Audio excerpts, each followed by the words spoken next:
Hello students, welcome back to this channel.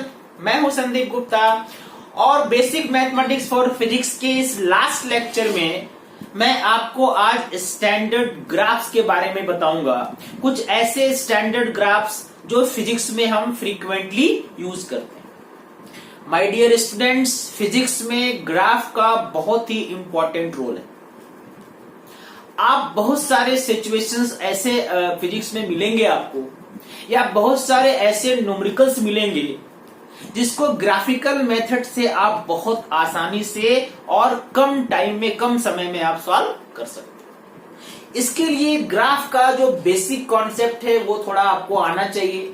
अलग अलग function के कैसे ग्राफ ड्रॉ करते हैं, है ना। बहुत ज्यादा ग्राफ तो ऐसे बहुत बड़ा चैप्टर है, हर तरह के फंक्शन में ग्राफ होता है, लेकिन मैं यहाँ पे इस लेक्चर में बस वैसे कुछ ग्राफ्स के बारे में आपको बताऊंगा जो फिजिक्स में हम बहुत यूज करेंगे, वो आपको मालूम होना चाहिए। ग्राफ कैसे प्लॉट करते हैं, उसके प्रॉपर्टीज क्या है, किसी ग्राफ को देख के आप कैसे समझ सकते हो कि दोनों y और x कैसे आपस में रिलेटेड हैं, मैं आपको इस लेक्चर में यही बताऊंगा। ठीक है, तो वीडियो को एंड तक देखो। अगर आपको पसंद आए तो लाइक करो, फ्रेंड के साथ शेयर जरूर करो, और चैनल को तो सब्सक्राइब कर ही लिया होगा आपने। ठीक है, तो सबसे पहले मैंने जो आपको बेसिक कोऑर्डिनेट ज्योमेट्री में बताया था, बेसिक कोऑर्डिनेट ज्योमेट्री और डिफरेंशिएशन इंटीग्रेशन के इंट्रोडक्टरी लेक्चर में बताया था कि कोई भी अगर फंक्शन है, लेट्स सपोज कि y is a function of x, ठीक है, that means y is fx, तो उस ग्राफ का स्लोप क्या होगा। सबसे पहले ग्राफ का स्लोप और एरिया ये आपको मालूम होना चाहिए, और ये आप पढ़ चुके है ना। स्लोप का मतलब क्या होता है, डिफरेंशिएशन dy बाई dx। मान लो अगर ये y और x के बीच में ऐसा एक कर्व बना, ऐसा ग्राफ बना, तो किसी P पॉइंट पे अगर मैंने बोला कि चलो ये पॉइंट P है, यहाँ पे कितना स्लोप है ग्राफ का ये बताओ, तो P पॉइंट पे आप क्या ड्रॉ करते हो, P पॉइंट पे आप एक टेंजेंट ड्रॉ करते हो, और वो टेंजेंट जो है x के पॉजिटिव डायरेक्शन के साथ जितना एंगल बनाता है, मान लो एंगल यहां पे मैंने थीटा लिया, तो अगर ये थीटा एंगल बनाता है तो स्लोप का मतलब क्या हुआ, tan theta. tan theta will be slope of yx graph at point P। ठीक है, ये जब कर्व होता है तो हर पॉइंट पे स्लोप चेंज होता है, लेकिन अगर मान लो ग्राफ स्ट्रेट लाइन होगा तो हर पॉइंट पे स्लोप क्या रहेगा, कांस्टेंट रहेगा। लेकिन यहाँ पे देखो तो एंगल हर पॉइंट पे चेंज होता रहेगा, है ना, ये आप पढ़ चुके हैं पहले। स्लोप के बाद दूसरी चीज आपको मालूम है, वो है अबाउट एरिया। एरिया जब आप y-x कर्व का जब आप एरिया निकालते हो, जैसे मान लो ये y-x कर्व है, इसका एरिया x1 और x2 के बीच आपको निकालना है। y को आपने, कर्व को आपने x1 और x2 के बीच में क्लोज कर दिया, और ये अंदर का जो पोर्शन है उसका एरिया निकालना है। इसका मतलब क्या होता है, इसका मतलब होता है definite integration of y with respect to x from lower limit x1 to upper limit x2। ठीक है, ग्राफ के बारे में एरिया और स्लोप का कॉन्सेप्ट बिल्कुल क्लियर होना चाहिए। ठीक है, अब चलो डिफरेंट टाइप्स ऑफ ग्राफ, है ना, अलग अलग टाइप के एक एग्जांपल लेते हैं, उसको समझते हैं, और फिजिक्स के कोशिश मैं करूंगा कि फिजिक्स के एग्जांपल भी साथ साथ लूं ताकि आपको उसका एप्लीकेशन भी समझ में आए।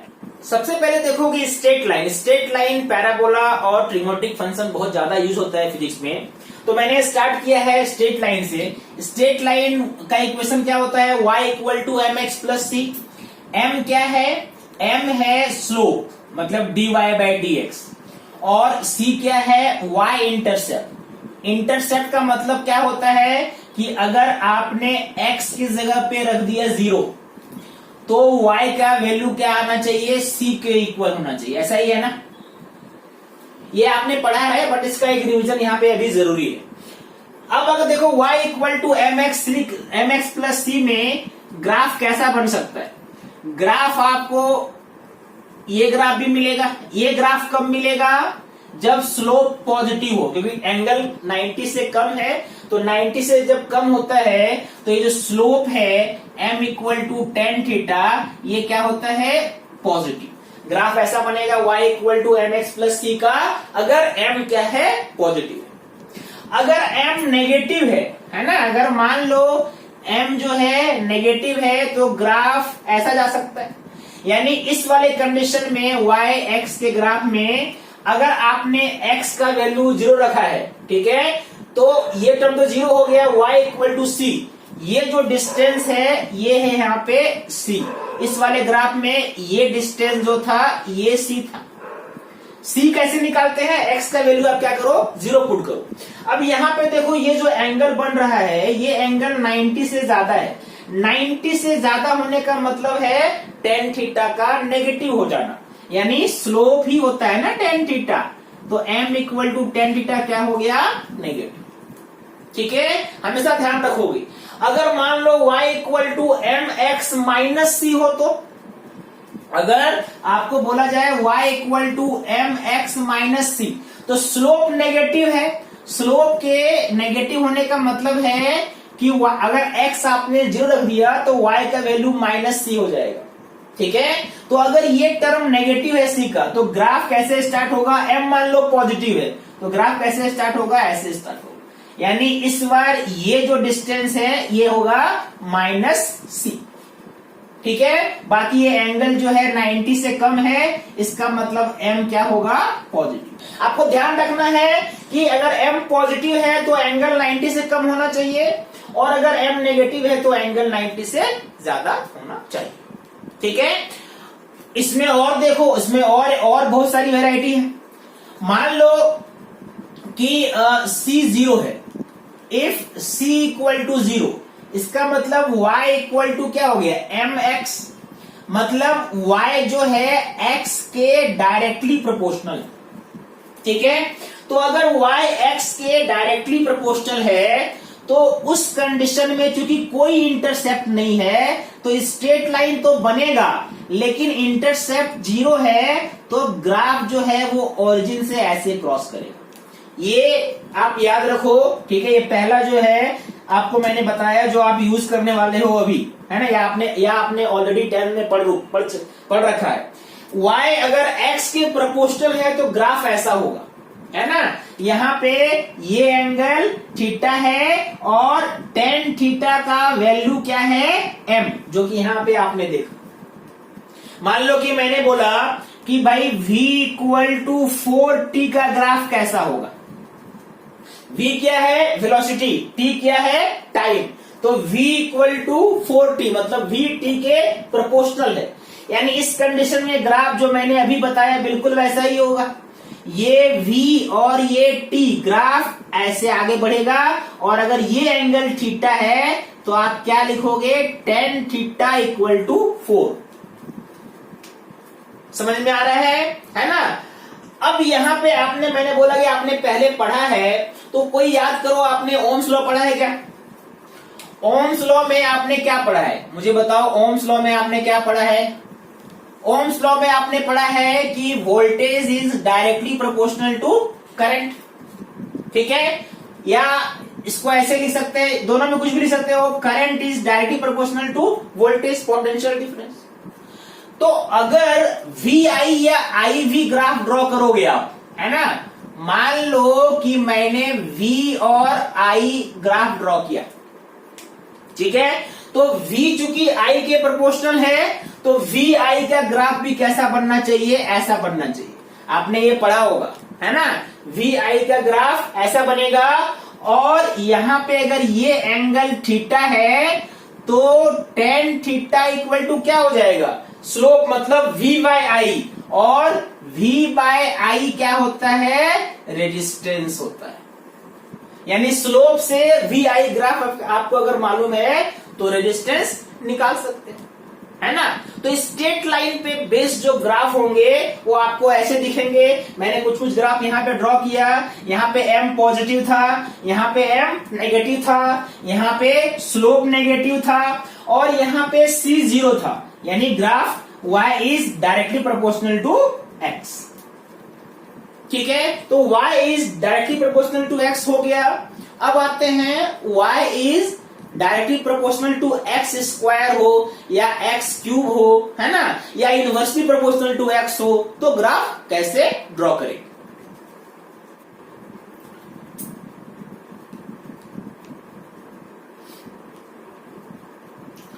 ओके, अब देखो y अगर x के नहीं एक्स स्क्वायर के प्रोपोर्शनल हो, है ना, तो ग्राफ कैसे ड्रॉ करेंगे।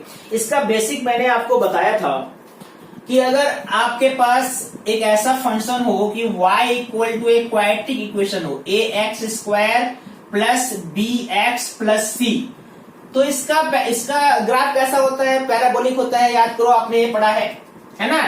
और ग्राफ कैसा बनेगा, इसका ग्राफ डिपेंड करता है इसमें ए के साइन में। ए का क्या साइन है, ए पॉजिटिव है या ए नेगेटिव है।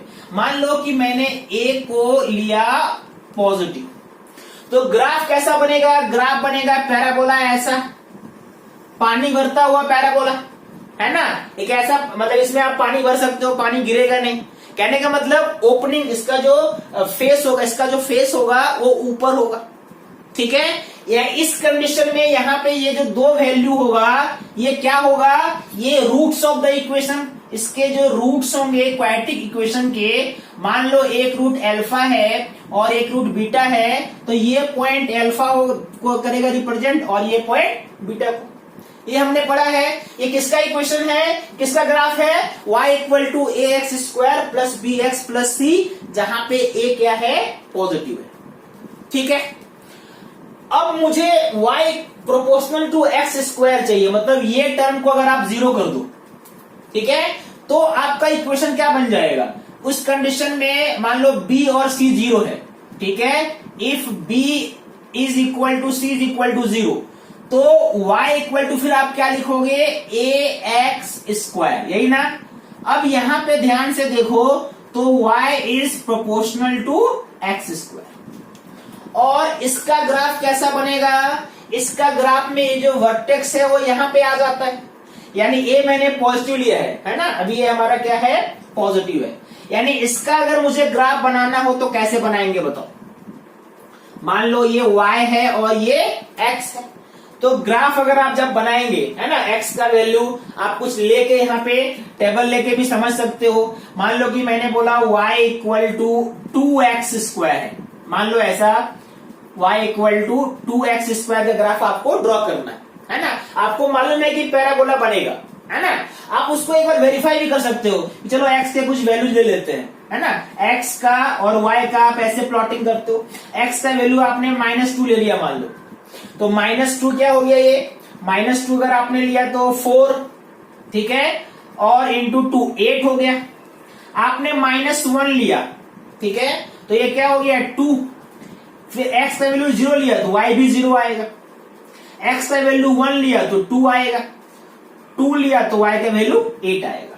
आपको क्या दिख रहा है, सिमेट्रिकल ग्राफ है, मतलब जो x का वैल्यू जो आपने लिया था नेगेटिव के लिए और x का वैल्यू जो लिया था आपने पॉजिटिव 1 2 के लिए, तो y का वैल्यू क्या आ रहा है, सेम आ रहा है।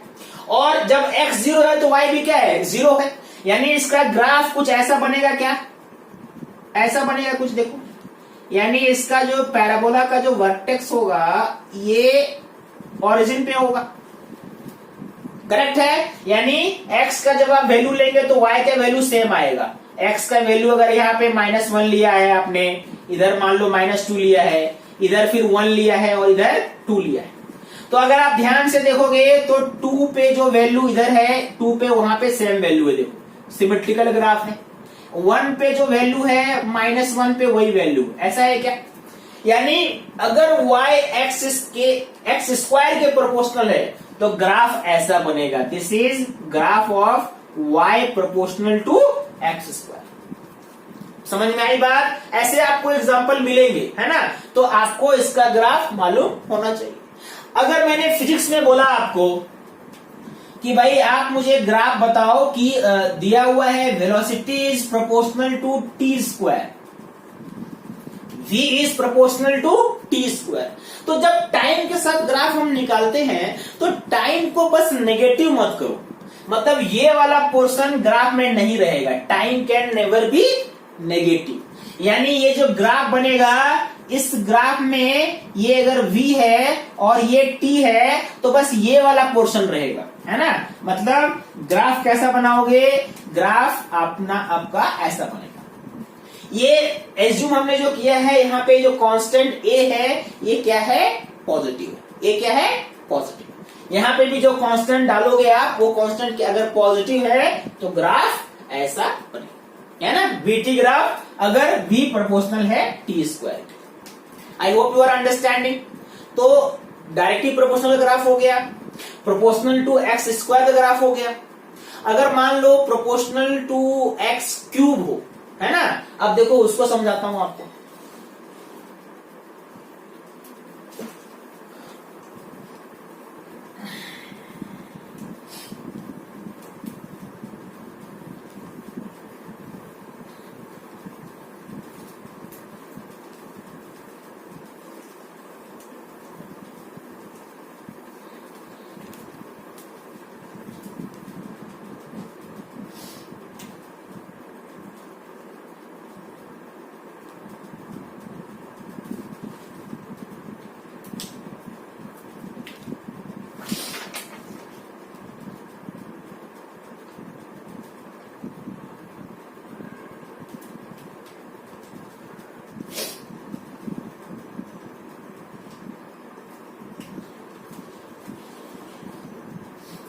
ओके, अब देखो अगर y दिया हुआ है, y is proportional to x cube.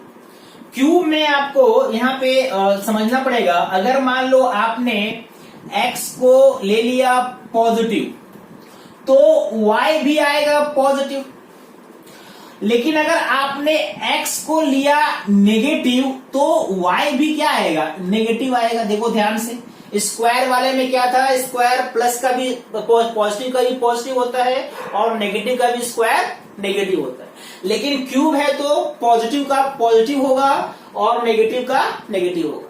मतलब x के पॉजिटिव वैल्यू के लिए y क्या होगा, पॉजिटिव होगा, और x के नेगेटिव वैल्यू के लिए y क्या होगा, नेगेटिव होगा। ग्राफ है, this is the graph of y is proportional to x cube, है ना। जब x 0 है तो y भी 0 है। जब x का वैल्यू नेगेटिव है ना, ये x का वैल्यू नेगेटिव है तो y भी क्या आ गया, नेगेटिव आ गया। This is negative x। जब x नेगेटिव लोगे तो y भी क्या आएगा, नेगेटिव आएगा। और जब x लोगे पॉजिटिव तो y भी क्या आएगा, पॉजिटिव आएगा। That means this is graph of y is proportional to x cube, ठीक है। अच्छा, अब मैंने बताया अगर मान लो x इनवर्सली प्रोपोर्शनल है x का, सॉरी y इनवर्सली प्रोपोर्शनल है x का, तब कैसे ग्राफ ड्रॉ करेंगे उसको देखो। अब चलो ग्राफ लेते हैं y is inversely proportional to x, इसका ग्राफ लेते हैं। आपको यहाँ पे ये दिख जाएगा, मान लो यहाँ पे कुछ कांस्टेंट होता, अगर मैं बोलूं चलो y is equal to let suppose 2/x, ऐसा ग्राफ लेते हैं, है ना। ये भी ये y is inversely proportional to x का है, मैंने कांस्टेंट का वैल्यू मान लो 2 ले लिया। तो अगर आप देखो, अगर आप टेबल बनाओगे x और y का, x अगर आपने रख दिया 0 तो 2/0 समथिंग बाय 0 इज इन्फिनिटी, तो ये क्या हो जाएगा, इन्फिनिटी हो जाएगा। अगर आपने ये x की जगह में 1 रखा तो y क्या होगा, 2। x की जगह में 2 रखा तो y क्या हो जाएगा, 1, है ना। अगर मान लो x की जगह में 4 रखा तो y क्या हो जाएगा, 1/2, है ना। यानी x का वैल्यू आप इंक्रीज कर रहे हो, y का वैल्यू क्या हो रहा है, डिक्रीज हो रहा है। मान लो x का वैल्यू आपने ले लिया इन्फिनिटी, तो ये क्या हो जाएगा, 1/∞, 2/∞, दैट इज 0। यानी ग्राफ इन्फिनिटी से स्टार्ट होगा और कहां एंड होगा, 0 पे एंड होगा। तो ग्राफ कैसा बनेगा, अब आप इसको प्लॉट करके समझ सकते हो, ठीक है। मान लो ये y और ये x है। जब x 0 है तो y क्या है, इन्फिनिटी है। हमें मालूम नहीं है इन्फिनिटी कहां पे है ना। दूसरा पॉइंट क्या है, जब x 1 है, x का वैल्यू मान लो आपने 1 लिया, तो x का वैल्यू अगर 1 लिया तो y का वैल्यू मान लो, इसको मैं यहाँ पे 1, ये 2, ये 3, 4 ऐसे लेते हैं, ठीक है। अप टू कहां तक लेना है, इन्फिनिटी तक। और y का वैल्यू जो है, y का वैल्यू ऐसे ही लो, 1, 2, 3, 4 और ये कहां तक, ये वैल्यू जाएगा इंफिनिटी तक। करेक्ट है। तो सबसे पहले x जब 0 है तो y क्या है, इंफिनिटी है, तो इंफिनिटी से हमारा लाइन आएगा। दूसरा, मान लो ये इंफिनिटी वाला पॉइंट मैंने यहां पे ले लिया। दूसरा, जब x का वैल्यू 1 है तो y का वैल्यू क्या है, 2 है ना, यानी ये वैल्यू x का वैल्यू 2 यहां पे लिया मैंने। करेक्ट है, ओके। जब x का वैल्यू 2 लिया तो y का वैल्यू 1 है, ये देखो ये वैल्यू यहां पे आएगा, ऐसा ये पॉइंट यहां पे आया। जब x का वैल्यू 4 लिया तो y का वैल्यू और कम हो गया, ये 1/2 यहां पे आ गया। यानी ये जो ग्राफ है, ये ग्राफ कैसा बन रहा है, ये ग्राफ ऐसा जा रहा है, देखो ऐसा। और ये 0 कब होगा आपको नहीं मालूम है, क्योंकि 0 कहां पे होगा, इंफिनिटी पे 0। यानी रेक्टेंगुलर हाइपरबोला का ग्राफ, ये शेप है, ये किसका ग्राफ मैंने बनाया आपको, ये बनाया y is inversely proportional to x। Constant मैंने यहाँ पे 2 लिया था, बट कोई भी आप लोगे तो आप ये हमेशा याद रखो कि y और x के बीच का ग्राफ ऐसा होगा अगर y इनवर्सली प्रोपोर्शनल है x। ठीक है। अगर मान लो आपको दिया जाता कि y जो है x स्क्वायर के इनवर्सली प्रोपोर्शनल, ठीक है, यहां पे ये किसका ग्राफ मैंने बनाया है, y इक्वल टू 1/x। मान लो आपको ड्रॉ करना होता y और x के बीच का ग्राफ, और दिया है y is proportional to 1/x square, that means y is inversely proportional to x। फिर भी आपको मालूम है कि x जो है, ध्यान सुनना, x का वैल्यू अगर आपने लिया 0 तो y क्या हो जाएगा, इंफिनिटी। यानी x का वैल्यू अगर आपने लिया है 0, ठीक है, और इधर कहां तक, इंफिनिटी तक, तो y का वैल्यू कहां से स्टार्ट होगा, इंफिनिटी से, और जब x को लोगे आप इंफिनिटी तो y क्या हो जाएगा, 0। यानी ये भी ग्राफ x y का कहां से आएगा, इंफिनिटी से 0 तक ही जाएगा। तो इन दोनों में अंतर क्या है, बहुत ही आसानी से समझ सकते हो आप। यहां पे देखो y का वैल्यू x जैसे आप आगे बढ़ाओगे, यहां पे अगर मान लो x आपने लिया था 2 तो y कितना हो गया, 1/2। लेकिन अगर यहां पे x लोगे आप 2 तो y हो जाएगा 1/4। मतलब y का वैल्यू और ज्यादा कम हो जाएगा, जैसे जैसे x आगे बढ़ेगा y का वैल्यू और ज्यादा कम होगा, मतलब और तेजी से कम होगा। यहाँ पे धीरे धीरे कम हो रहा था, लेकिन ये स्क्वायर के प्रोपोर्शनल है तो और फास्टर तरीके से कम होगा। तो इसका ग्राफ जो होगा, इसका स्लोप ज्यादा, मतलब ये ज्यादा स्टीपर होगा, ऐसा होगा, ऐसा ग्राफ होगा। यानी इसमें और इसमें क्या अंतर है, ये थोड़ा ग्राफ जो है वो आराम आराम से नीचे आ रहा है ना, ये ज्यादा स्टीप ग्राफ नहीं है, ये ग्राफ y और s का ऊपर रहेगा। लेकिन अगर मान लो y is proportional to 1/x square है तो y का वैल्यू बहुत तेजी से नीचे आएगा और ग्राफ ऐसा आगे बढ़ेगा। ठीक है, तो that is graph for y is proportional to 1/x and this is y is proportional to 1/x square। समझ में आ रहा है? ये सब कॉन्सेप्ट आपको बहुत इंपॉर्टेंट है। जैसे आपने ग्रेविटेशन का पढ़ा है ना, gravitational force F equal to क्या होता है, Gm1 m2 bye r square. तो यहां पे देखो F जो है, फोर्स जो है, ये r स्क्वायर के प्रोपोर्शनल है। तो अगर आपसे पूछा जाएगा कि F और R का ग्राफ बताइए, तो ये ग्राफ ऐसे ड्रॉ करो। समझ में आ रहा है? ओके। अब देखो कुछ ट्रिगोमेट्रिक फंक्शन लेते हैं, क्योंकि वो भी इंपॉर्टेंट है, उसके बारे में भी आपको जानना चाहिए। ठीक है, y equal to sine x का ग्राफ, तो ये मैंने आपको लास्ट कुछ लेक्चर में बताया भी था। जब x का वैल्यू 0 होता है तो साइन का वैल्यू भी क्या होता है, 0 होता है ना। आपको साइन का वेरिएशन x के साथ मालूम है कैसे होता है। अगर आपने यहाँ पे x और यहाँ पे साइन x का बनाया टेबल, अगर x 0 है तो साइन x भी क्या होगा, 0 होगा। अगर x π/2 है तो साइन का वैल्यू मैक्सिमम होगा 1। अगर x का वैल्यू π है तो ये फिर से क्या होगा, 0 होगा। अगर x का वैल्यू -3/2 है तो ये क्या होगा, -1। और अगर एंगल हो गया 2 पाई तो फिर से 0। यही है ना साइन का फंक्शन, मतलब 0 से स्टार्ट होके फिर से 0 पे आता है, 0 से 2 पाई के बीच में, मतलब वापस उसी पॉइंट को रिपीट करता है। तो आपने ऐसे आगे बढ़ाया और ये ऐसा ग्राफ होगा।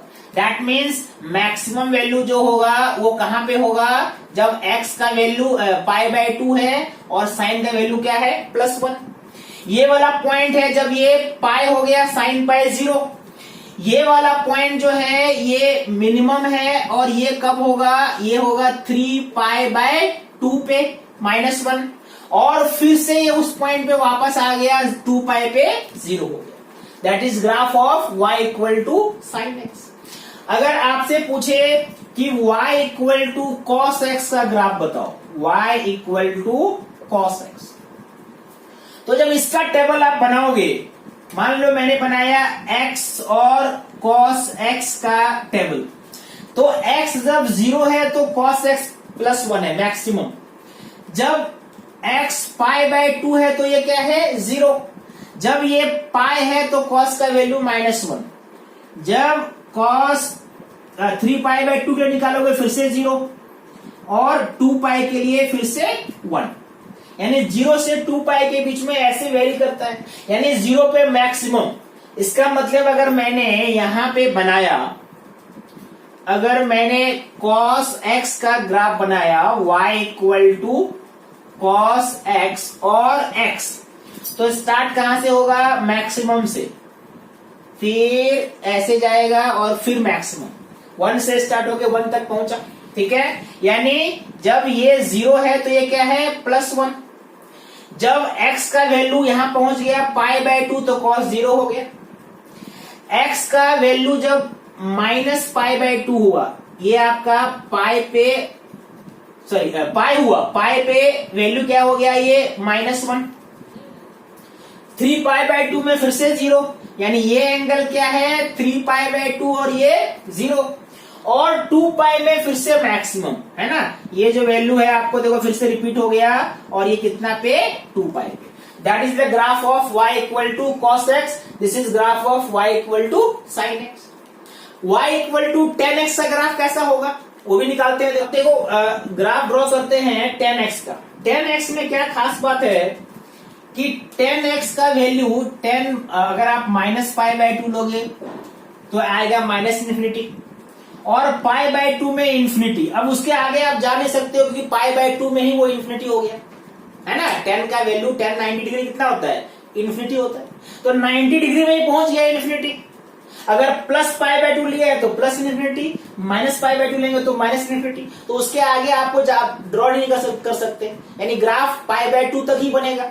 यानी इसका ग्राफ अगर आपको ड्रॉ करना है तो +π/2 और -π/2 तक हम बनाते हैं। मान लो ये 0 है, ठीक है, जब 0 है तो 10 का वैल्यू भी 0 है। ये किसका ग्राफ ड्रॉ हो रहा है, y इक्वल टू 10x, और ये कहां तक ड्रॉ कर सकते हो आप, π/2 तक, क्योंकि इसके आगे ये क्या हो जाएगा 0 हो जाएगा ऐसा।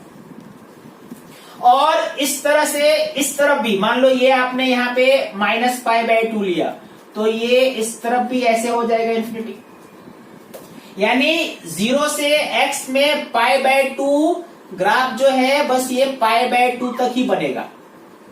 करेक्ट है ना, समझ में आ रहा है आपको। ये ग्राफ जो है ये π/2 तक बनेगा, +π/2 -π/2, क्योंकि ये वैल्यू भी इन्फिनिटी है, प्लस इन्फिनिटी, और ये वैल्यू भी इधर क्या है -इन्फिनिटी। तो 10π/2 हो गया इन्फिनिटी, तो आपको उसके आगे ड्रॉ नहीं करेंगे, π/2 तक ही ड्रॉ करेंगे। This is graph of y equal to 10x। ठीक है, बाकी आप ग्राफ ड्रॉ कर सकते हो cos sec x का। आप मुझे ड्रॉ करके दिखाओ y equal to sec x का ग्राफ कैसा होगा, है ना। एक बार इसका प्रैक्टिस करो, y equal to cos x का कैसा होगा, आपको समझ में आएगा। बस आप x का और फंक्शन का एक टेबल बना के आप ड्रॉ कीजिए। तो आज मैंने आपको जो बेसिक ग्राफ यूज होते हैं, है ना, पैराबोलिक ग्राफ, स्ट्रेट लाइन और ट्रिग्नोमेट्रिक, यही सबसे ज्यादा यूज होंगे। लेकिन y इक्वल टू एक्स का graph, y equal to x square, y is proportional to x का graph, y is proportional to x square का graph, y equal to y proportional to x cube का graph, y proportional to 1 bye x का graph, या y proportional to 1 bye x square का graph. ये बहुत important, ठीक है। इस सब ग्राफ को प्रैक्टिस करो, प्लॉट करने का कोशिश करो, और आप देखोगे ग्राफ अगर आपको समझ में आ जाएगा तो फिजिक्स में आपको बहुत ही आसानी होगी, अच्छे अच्छे प्रॉब्लम को आप कम टाइम में सॉल्व कर सकते हैं, ठीक है। तो प्रैक्टिस करो। अब ये बेसिक मैथमेटिक्स का सीरीज यहाँ पे एंड होता है। अब हम फिजिक्स का जो नॉर्मल चैप्टर है वो स्टार्ट करेंगे नेक्स्ट लेक्चर।